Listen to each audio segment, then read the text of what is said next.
Students, आपने मेरे previous video में कंडक्टेंस के बारे में देखा था, रेजिस्टेंस के बारे में देखा था। कंडक्टिविटी रेजिस्टेंस को अपन ने एक्सप्लेन किया था। थोड़ा सा मैं रिवाइज करवाता जा रहा हूँ। हालांकि मैंने आपको कितने टाइप के कंडक्टर्स होते हैं, सुपर कंडक्टर का एक्सप्लेनेशन दिया गया, और जो पॉलीमर्स हैं वो भी सुपर कंडक्टिविटी बताते हैं, उसके बारे में भी मैंने एक्सप्लेन किया। यहाँ पर मैं शॉर्ट में थोड़ा उसी को लिंक करता हुआ बताने जा रहा हूँ। जिसे इलेक्ट्रिकल कंडक्टेंस किसे कहते हैं, इलेक्ट्रॉनिक कंडक्टेंस किसे कहते हैं। तो जितनी भी मेटल्स होती हैं उसमें इलेक्ट्रॉनों का क्योंकि फ्लो होता है, इसलिए वो इलेक्ट्रॉनिक कंडक्टेंस कहलाती हैं। अब दूसरा है आयनिक कंडक्टेंस किसे कहते हैं, तो यह भी मैंने बता दिया। आयनिक कंडक्टेंस किसे कहते हैं कि जब किसी इलेक्ट्रोलाइट सॉल्यूशन के आयन का मोमेंट होता है उसको आयनिक कंडक्टेंस कहते हैं। क्लियर। आयनिक कंडक्टेंस में सबसे पहले मैं अगर प्योर वाटर के बारे में बात करूं तो प्योर वाटर का हाइड्रोलाइसिस नहीं होता है, ये यूँ कहें कि बहुत कम होता है। तो भले अपन ने ऑलरेडी हम जानते हैं कि प्योर वाटर अगर अपन ले भी लें तो उसका हाइड्रोजन में और हाइड्रोक्सिक आयन में जो डिकम्पोजिशन होता है वो बहुत कम होता है। लगभग कितना होता है, 10⁻⁻⁷ के मोल के आसपास होता है। किसका? प्योर वाटर का। प्योर वाटर H2O, और मैंने यहाँ पर H+ आयन और यहाँ पर O- आयन बैलेंस नहीं करिए, इसे जनरली आपको समझाने के लिए बता दिया। तो इतना कम इसका हाइड्रोजन के आयन में और हाइड्रोक्सिक आयन में डिकम्पोजिशन होता है प्योर वाटर का, ठीक है ना, प्योर वाटर। परंतु इस प्योर वाटर में, अच्छा पहले यहां पर इसकी कंडक्टेंस कितनी होती है, इलेक्ट्रिक कंडक्टेंस इसका कितना होता है, वो भी अपन को याद रखना चाहिए कि प्योर वाटर का कितना होता है, 3.5 × 10⁻⁷। इतनी कम इसकी कंडक्टिविटी होती है, पर मोल में होती है किसकी, इसलिए अपन इसको इंसुलेटर के रूप में मानते हैं प्योर वाटर। इससे पहले के लेक्चर में मैंने आपको सोडियम की कितनी होती है, सिल्वर की कितनी होती है, गोल्ड की कितनी होती है, एल्युमिनियम की कितनी होती है, वो बता चुका हूं। अगर इसमें थोड़ा सा, अगर अपन प्योर वाटर में थोड़ा सा आयनिक कंपाउंड मिला दें, या यूं कहें कि कोई आयनिक सॉल्ट को डिसॉल्व कर दें, तो क्या हो जाएगा, प्योर सॉल्वेंट की कंडक्टिविटी बढ़ जाएगी। प्योर सॉल्वेंट की कंडक्टिविटी बढ़ जाएगी, उनका means ion concentration of ion बढ़ जाएगा। इनके कंसंट्रेशन ऑफ आयन में इंक्रीमेंट हो जाएगा, इंक्रीज हो जाएगा। इस तरीके के सॉल्यूशन जो रहेगा वो आयनिक कंडक्टेंस कैरेक्टर को शो करेगा। अब सबसे पहले है कि जो आयनिक कंडक्शन है, आयनिक कंडक्टेंस डिपेंड किसके ऊपर करता है, डिपेंड्स, या अपन कहेंगे इसके फैक्टर्स कौन कौन से होते हैं, इफेक्ट करते हैं, किसके ऊपर डिपेंड करता है। तो सबसे पहले नेचर ऑफ इलेक्ट्रोलाइट्स, पहला पॉइंट है नेचर ऑफ इलेक्ट्रोलाइट, और दूसरा इलेक्ट्रोलाइट मतलब यह होगा कि आपने जो सॉल्वेंट लिया है उसमें आयन की साइज क्या है। क्लियर। आयन की साइज डिपेंड करती है, और आयन कितना मूव करता है, यह दोनों। तो साइज ऑफ द आयन, और दूसरा जो अपन जो लेते हैं, वाटर लिया है, जैसे इसमें इलेक्ट्रोलाइट के रूप में जो वाटर लिया है, तो उसकी सॉल्वेशन क्या है। सॉल्वेशन एनर्जी में आप 11th में अपन पढ़ चुके हैं, क्या है कि size of ions and solvation energy क्या है, यह भी डिपेंड करता है इसकी कंडक्टिविटी को बताने के लिए। दूसरा जो है nature of solvent and it's viscosity, ये याद रखिएगा, nature of solvent and viscosity, आप लोग जानते होंगे, फिजिक्स में भी होगा विस्कोसिटी। विस्कोसिटी किसमें भी, इसमें भी है, आपके फिजिक्स में भी। विस्कोसिटी, ये विस्कोसिटी मैंने लिखा है, ए से ही है, इसे लिख देता हूं, विस्कोसिटी।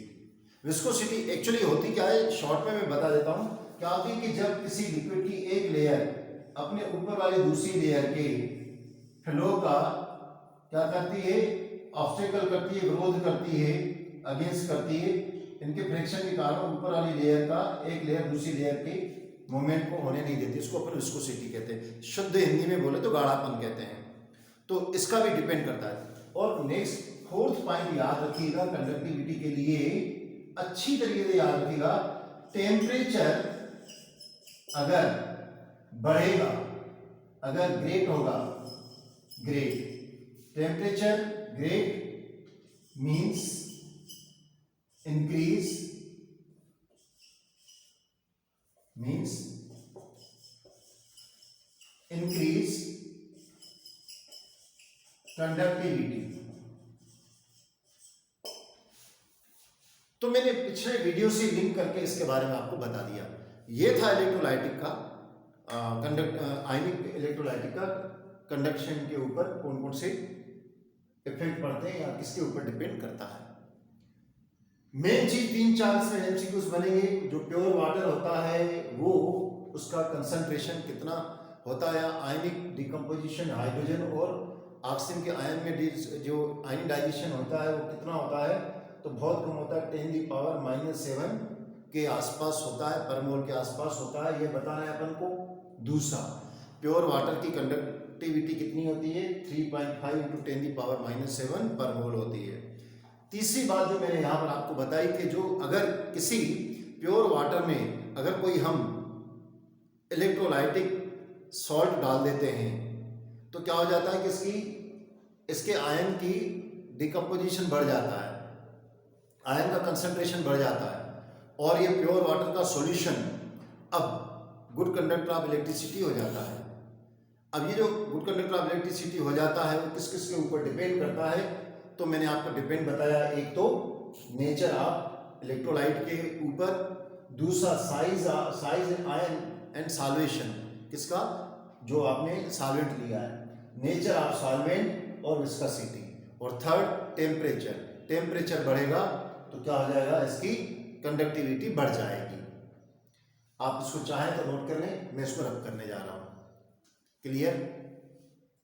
नेक्स्ट टॉपिक है अपना measurement of the conductivity of ionic compounds. ये इंपॉर्टेंट है, थोड़ा ध्यान देखेंगे। क्या है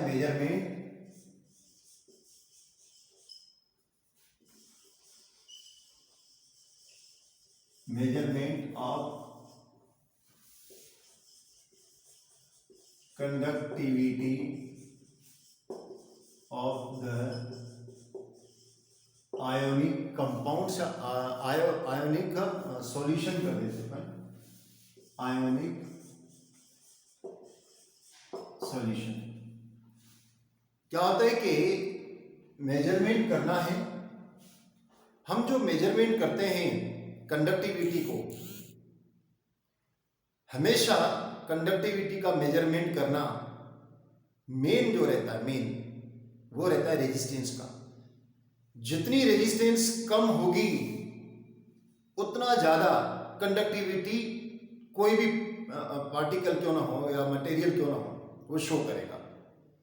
मतलब रेजिस्टेंस जितना कम होगा कंडक्टिविटी उतनी ज़्यादा होगी। दुनिया का कोई भी मटेरियल क्यों ना हो, चाहे इंसुलेटर हो, चाहे कंडक्टर हो, चाहे सुपर कंडक्टर हो, चाहे कोई भी हो, जो कुछ भी इलेक्ट्रिक बिहेवियर है, इलेक्ट्रिक करंट का फ्लोइंग होना है, बात वहां पर केवल एक है। अगर इंसुलेटर है तो वो इंसुलेटर ही इसलिए है क्योंकि वो अपने में से इलेक्ट्रिक करंट को जाने नहीं देता, ऑब्स्टेकल प्रोड्यूस करता है फ्लोइंग ऑफ इलेक्ट्रिक करंट का। इस ऑब्स्टेकल को ही, इस रुकावट पैदा करने की प्रोसेस को ही हम रेजिस्टेंस कहते हैं। तो रेजिस्टेंस को मेजरमेंट करने का सबसे बढ़िया तरीका फिजिक्स में भी आप पढ़ के आए हैं, वो है कौन सा, व्हीटस्टोन ब्रिज। क्या है, Wheatstone bridge.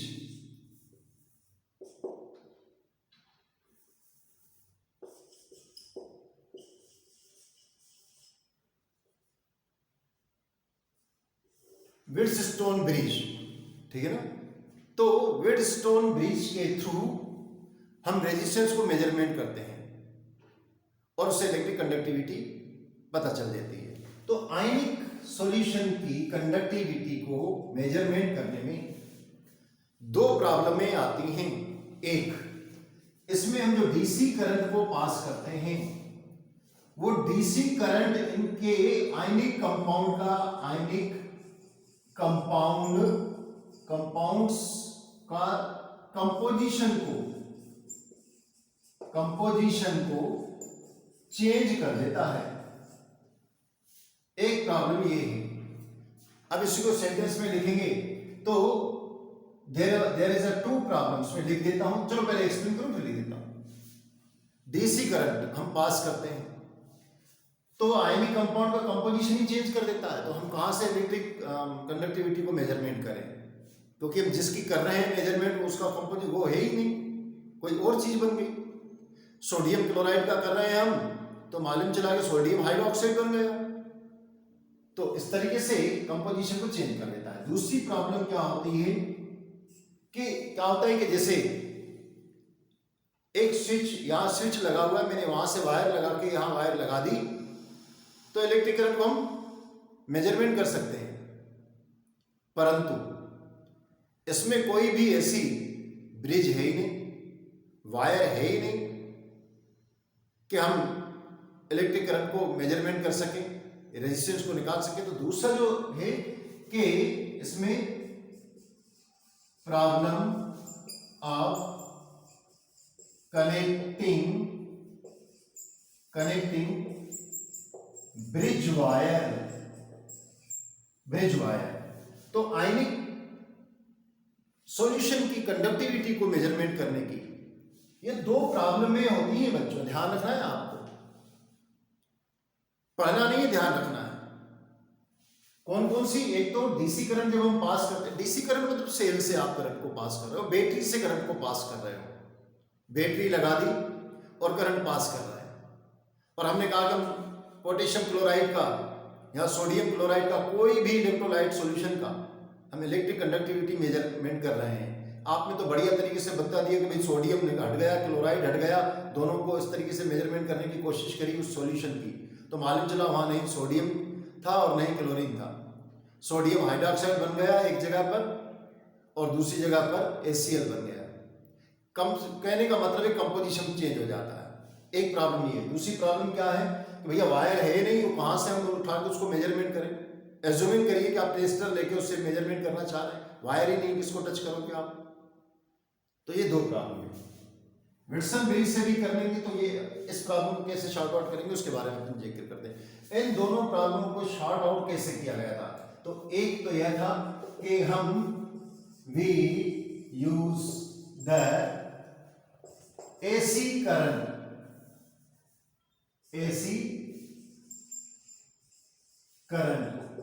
Instead of DC current. DC current की जगह पर हम AC करंट यूज करते हैं, AC करंट यूज करते हैं। और कैसे? डायरेक्टली हम इलेक्ट्रिक सोर्स से अपना स्विच लगा हुआ उससे जोड़ देते हैं वायर को। तो पहली प्रॉब्लम का सॉल्यूशन यहां पर अपन को मिल गया। अब दूसरी प्रॉब्लम का सॉल्यूशन कैसे निकाला जाए? तो दूसरी प्रॉब्लम का जो सॉल्यूशन है उसको निकालने के लिए हम क्या करते हैं? Second problem is solved by using तो सेकंड प्रॉब्लम को कैसे सॉर्ट आउट करते हैं? तो हम उसमें क्या करते हैं? क्या करेंगे? We use the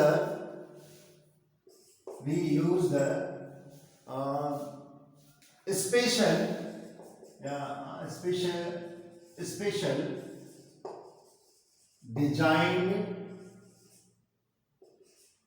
design apparatus और डिवाइस भी लिख सकते हो, डिवाइस, ठीक है ना। हम स्पेशल डिजाइन के एपरेटस या डिवाइस को या वेसल को और वेसल्स का यूज करते हैं। यहां पर अपनी सीबीएसई की बुक में दो ऐसे सेल दिए गए हैं। ये जो डिवाइस है ना, इनको अपन सेल कहते हैं एक्चुअली, सेल कहते हैं एक्चुअली इनको। कौन से दो डिजाइन बनाई है आपकी बुक में दी गई है। ऐसा एक सिलेंडर होता है, ये वैक्यूम वगैरह प्रोड्यूस करने के लिए। अब अपन इमेजिन कर रहे हैं कि यहां पे एक इलेक्ट्रोड लगा हुआ है, एक इलेक्ट्रोड यहां पर लगा हुआ है। इस इलेक्ट्रोड में यह कनेक्टिंग वायर कहलाती है, कनेक्टिंग वायर, कनेक्टिंग वायर, ठीक है ना। थोड़ा क्लियरिटी दिखाई दे और कर देता हूं, जोड़ देता हूं।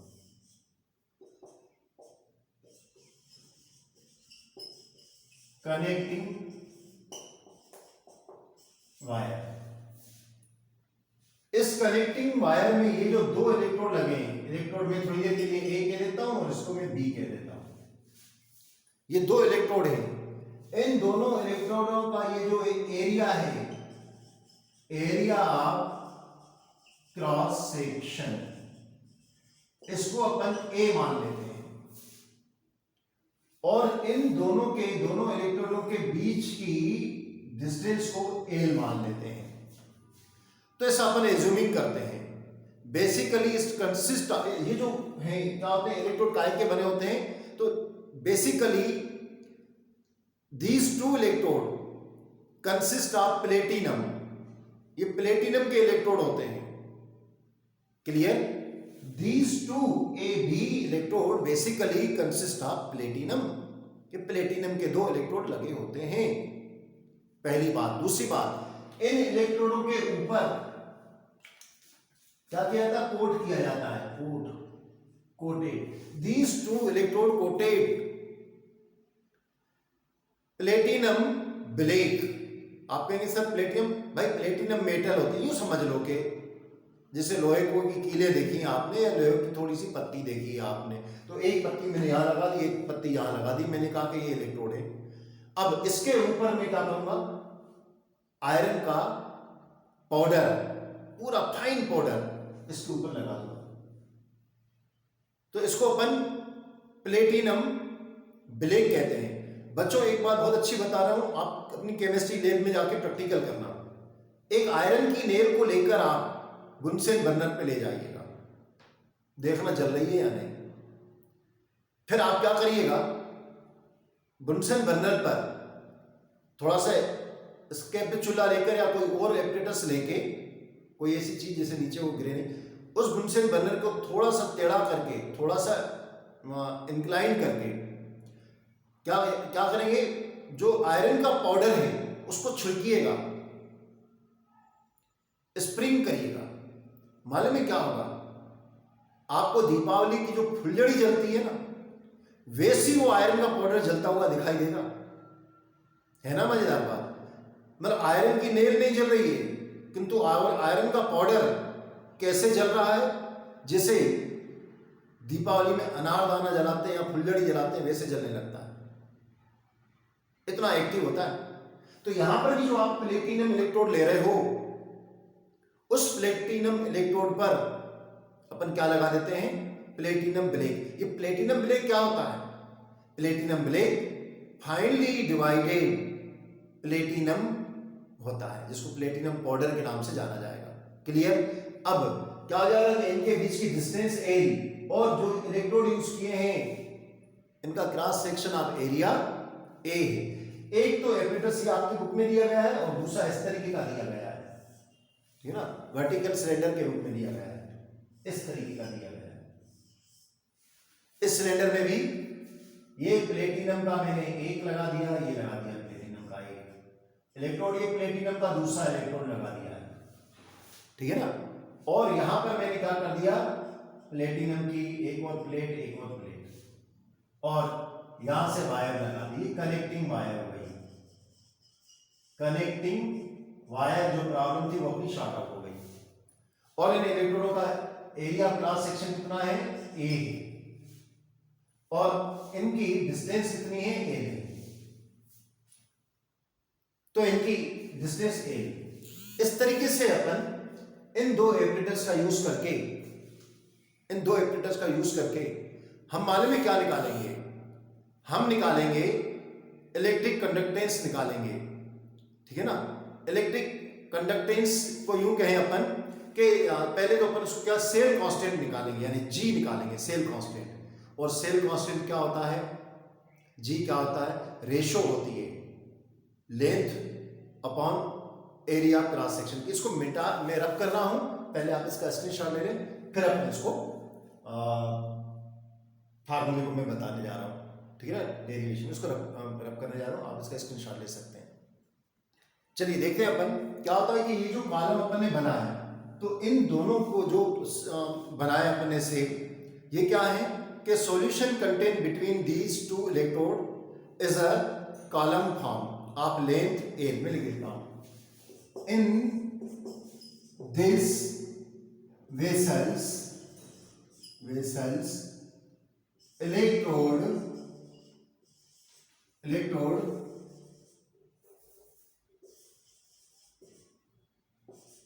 contain with distance L in column के फॉर्म में है ये, ठीक है ना, कॉलम बिटवीन टू इलेक्ट्रोड कर देता हूं, ठीक है ना। तो इन this vessels electrode contain with distance L, between distance L कर देना है तो इन द कॉलम के रूप में, and area of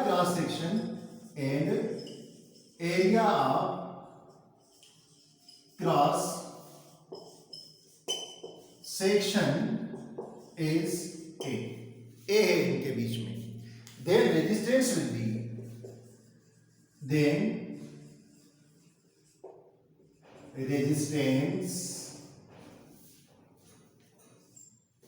will be, कितना होगा, R is to row 1/A।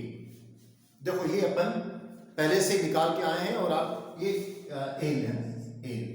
अब आपको याद दिलाने के लिए कहूं तो मैं आपको फिर से रिवाइज करा दे रहा हूं। पुराने वीडियो में, इसके पहले वाले वीडियो में बताया था कि रेजिस्टेंस डायरेक्टली प्रोपोर्शनल एल के होता है, इक्वेशन फर्स्ट बताई थी। फिर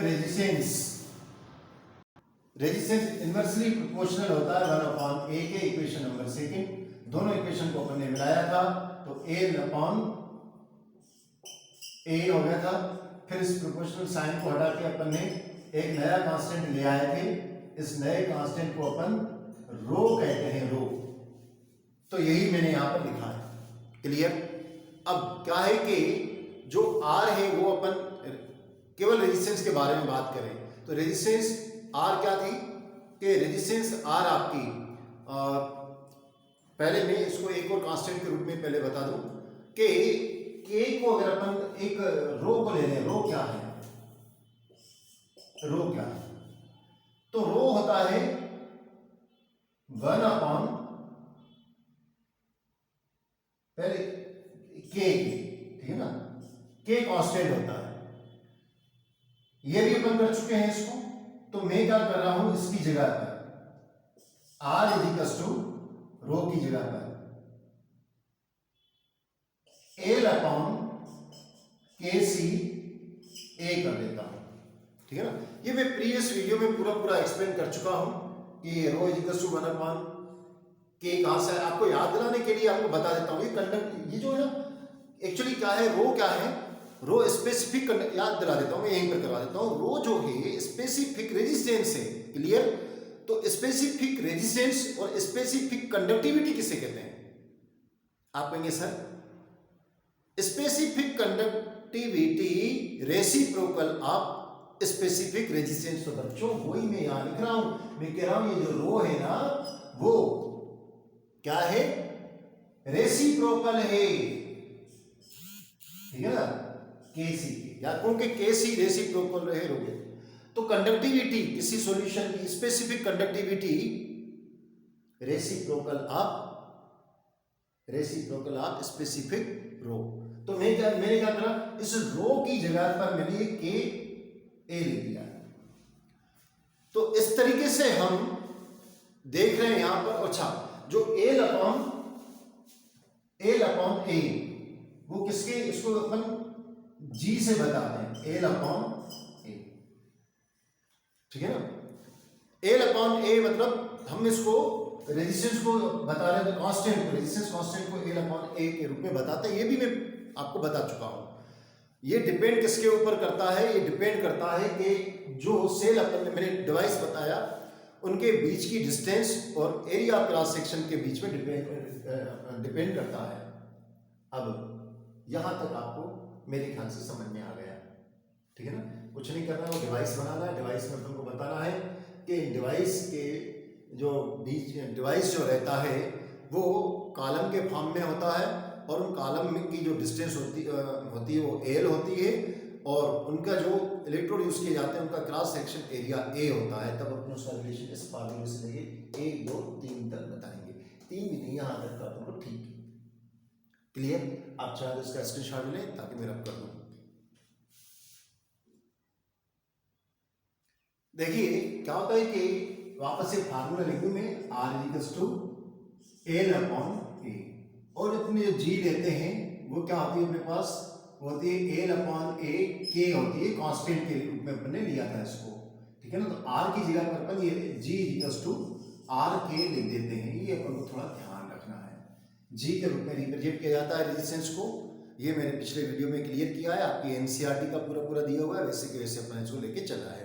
अब इसमें जो सबसे बड़ी प्रॉब्लम होती है, क्या होता है कि किसी भी इलेक्ट्रोलाइटिक सॉल्यूशन के बीच की जो डिस्टेंस हम एल मेजरमेंट करते हैं वो बहुत इनकन्वीनियंस जो होती है, और न केवल वो इनकन्वीनियंस होती है, इतना ही नहीं है, बल्कि क्या होता है कि इसको मेजरमेंट करने के लिए क्या होता है कि केवल इनकन्वीनियंस भी नहीं होती है, इसको मेजरमेंट करने के लिए हमें रिलायबल वैल्यू नहीं मिलती है। मतलब हम ये कहें कि मैं इस सेंटेंस के रूप में बोल दूं कि measurement of L and A is not only measurement of L and A not only inconvenience but also unreliable केवल इनकन्वीनियंस ही नहीं है,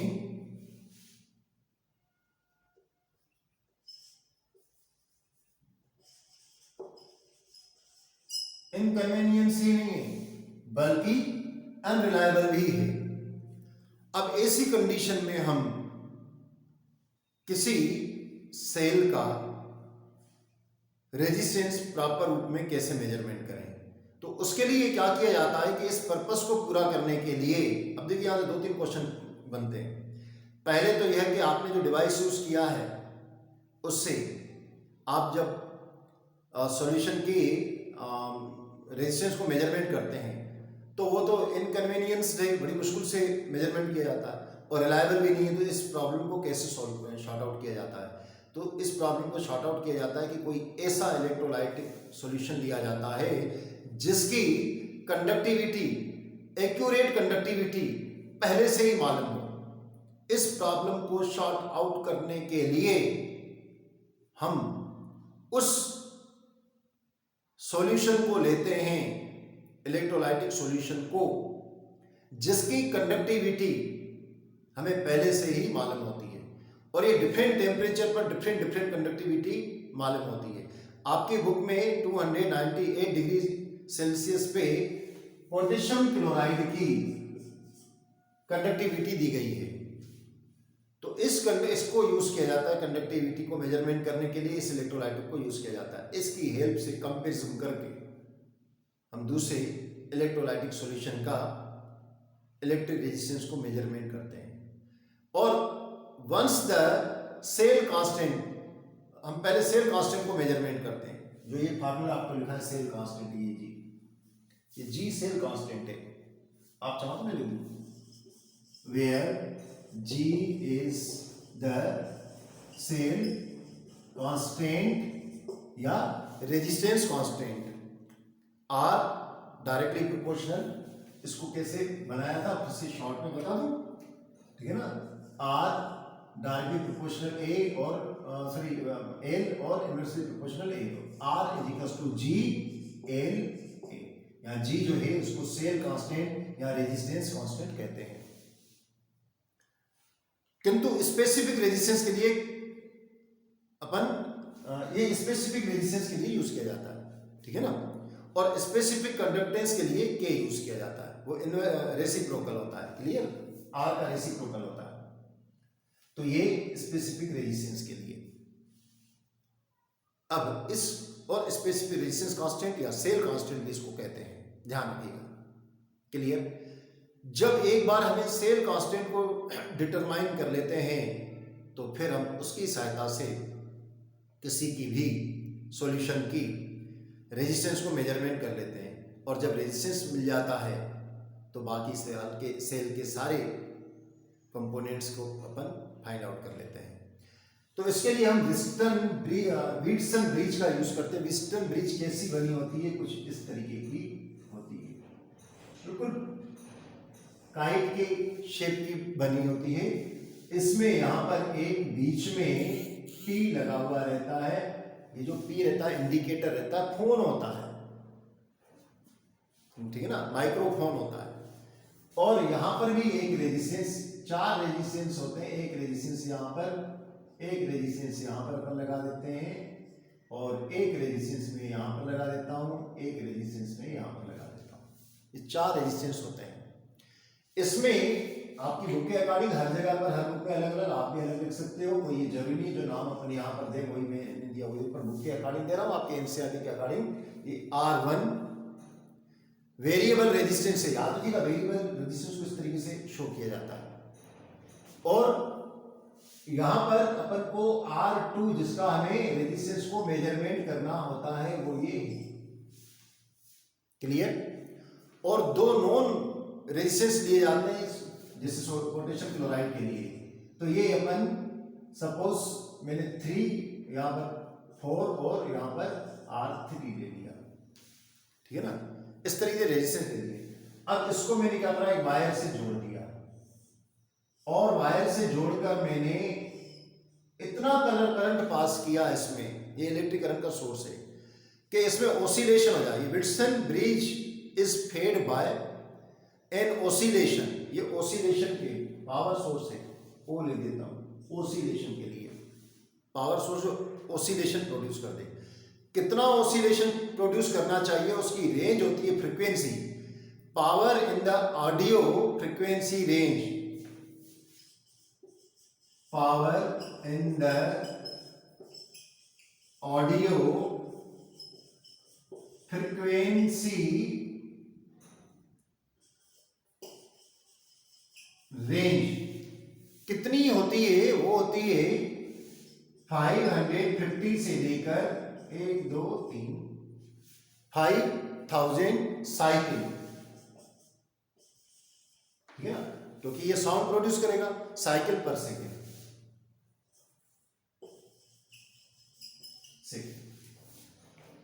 तो इतना करंट पास कर दिया जाता है, तो जैसे इंडिकेटर से फिर आवाज सुनाई देती है। फिर जब बैलेंस किया जाता है तो ये 0 पे आ जाता है, फिर आवाज सुनाई नहीं देता।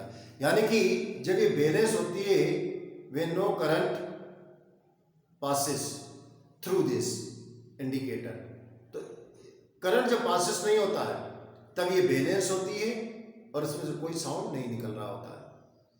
तो under this condition unknown resistance we can find out. तो under this condition unknown resistance में R2 कर दूं, यहां पर R2 कर रहा है, R2 प्राप्त किया जाता है। अब इसको फार्मूले के रूप में कैसे लिखेंगे, R2 is equal to R1 R4 upon R3। इस फार्मूले की सहायता से अपन अननोन रेजिस्टेंस को फाइंड आउट कर लेते हैं। क्लियर। तो वेस्टर्न ब्रिज का इस तरीके से यूज करते हुए इस आज मतलब अपन रेसेस निकाले थे, पर आजकल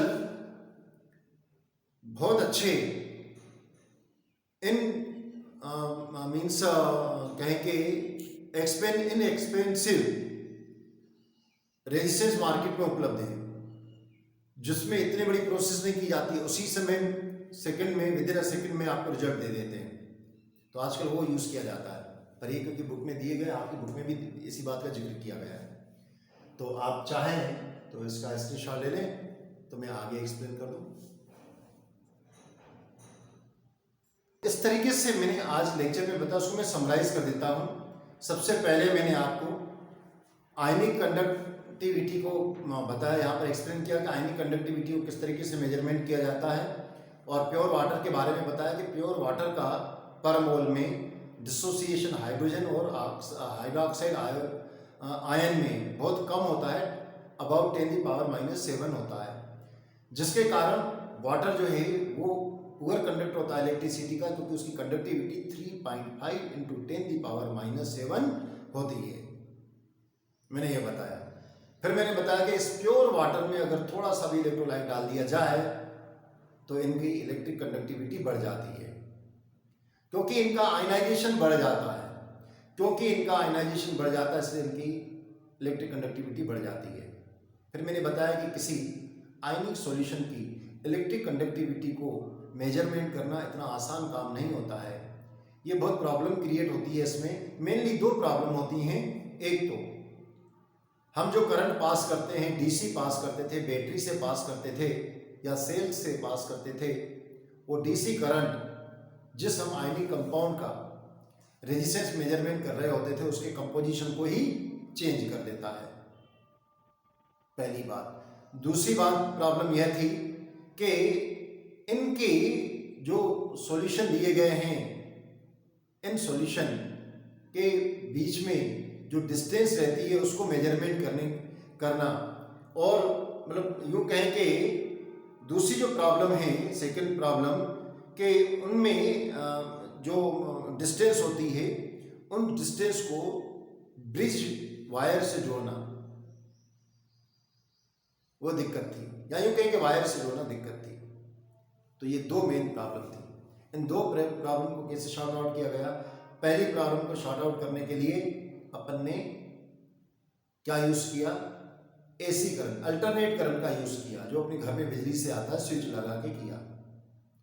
और दूसरी प्रॉब्लम को शॉर्ट आउट करने के लिए उनके बीच की डिस्टेंस को यूनिट डिस्टेंस या एल डिस्टेंस बनाने के लिए हमने कुछ वेसल्स यूज किए, और उस वेसल्स में कनेक्टिंग वायर ब्रिज जोड़ने के लिए हमने उसमें कॉपर की वायर को जोड़ दिया।